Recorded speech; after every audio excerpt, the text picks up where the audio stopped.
Hey friends, let's talk about the differences between sensation and perception.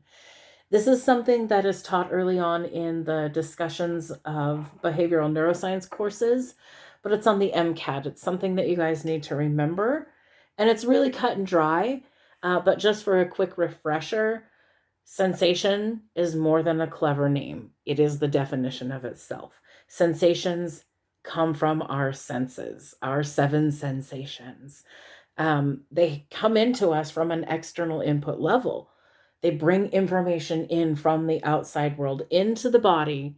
And then, of course, through transduction, they go through the brain and get transferred into signals. But that comes later, okay? The sensation that comes from these environmental surroundings, they happen through taste or touch or smell or sensory inputs. There's seven sensations, actually. You guys know them all. Sight, right? That's responsible for our vision, obviously. Auditory, that's our hearing. Olfactory, right? That's smell. And then we have the sense of taste. We call that gustatory. And there's the sense of touch. We know that as our tactile senses. Then there's also something called our vestibular sense. That gives us a self-awareness of where we are relative to the space around us, like where our head is so we don't smack it in the doorway. That's vestibular. We also have proprioception, of course. That's our sense of where we are in relationship to ourselves. So it's our own internal coordination. Trying to bring two hands together to wash them successfully, that's coordinated by proprioception. Now, this is all relative to sensory processing, sure, but it's unprocessed and unfiltered. And this input can be altered by sensory disorders or damage or other faulty interpretations. But that's where perception comes into focus. So we were just talking about sensations brought in through our senses, right? But perception is the interpretation of those signaling inputs. Basically, it's the active process of selecting and organizing and interpreting that information brought into the brain by the senses. Now, sometimes the perception of sensation can be altered, like I said, but ultimately it's responsible for how we respond to stimuli. Any one of those sensory inputs can misfire or malfunction. And some of them we know as blindness or deafness, and there are different varying levels of impairments too. So any level of sensory deficit is on a very big spectrum. We don't have time to get into all of those, but there can be faulty misfires too.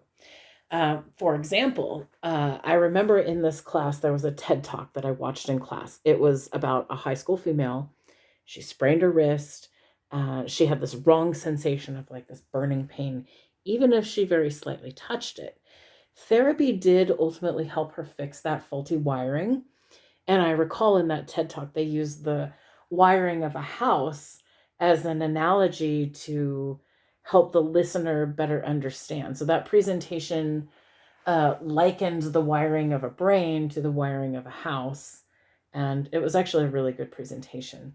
But therapy did correct her perceptual inaccuracies of this sensory input that she was receiving and misinterpreting. This is especially important considering her pain was so chronic that she couldn't even touch her wrist. And that context of pain perception was being affected by her glial cells, distorting her pain perceptions.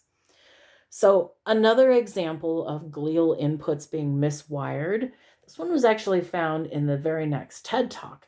If you let Crane's presentation play through and allow the next video to play, you'll hear Dr. Ramachandran talk about phantom limb pain therapy. And he simply used mirrors and the power of suggestive brain programming. Well, in short, the phantom limb paralysis was eliminated by patients sticking the opposing limb in a mirrored box, and they'd look at the mirror, but it would trick their brain into thinking that it was seeing the missing limb, giving rise to the perception that it was once again controllable and able to stretch out that hand, cramping in the phantom limb by stretching the opposing hand. Now, Dr. Ramachandran discussed ways in which the amygdala can help us or harm us, specifically in lack of perceptions of pain. Now, I also recall in this course, we read about one of our case studies. She was a girl who stuck her hand in boiling water to retrieve a utensil because she lacked the ability to perceive pain. Now, obviously, there's a fine balancing act where pain is good, right? If you have the reflexive action to pull your hand away from a hot burner, that's good. If you jump around on one foot because you just kick the end of the bed with your toes and the other, you can't stand on it because it hurts so bad, that's a signal to try and avoid that action in the future. It says, don't do that, it hurts.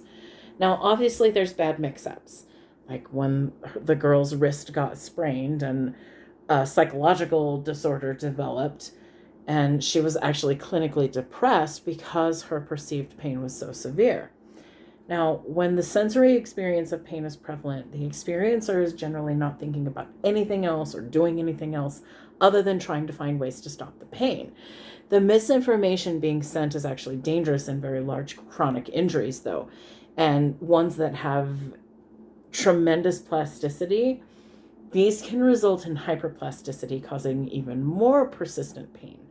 So basically what that means is when you are experiencing the pain in the area, it's registering this trauma back to the brain, and hyperplasticity is a fancy word for swelling, swelling tissue. So it causes more swelling that causes more pain. Now, despite chronic pain disorders and depression and life-changing situations and all that stuff that chronic pain causes, essentially pain is good. It could save your neck in dangerous situations. So if you damage your body, like you break a bone or you pull a muscle, pain is a good indicator to stop what you're doing to prevent further bodily damage. If it hurts, stop.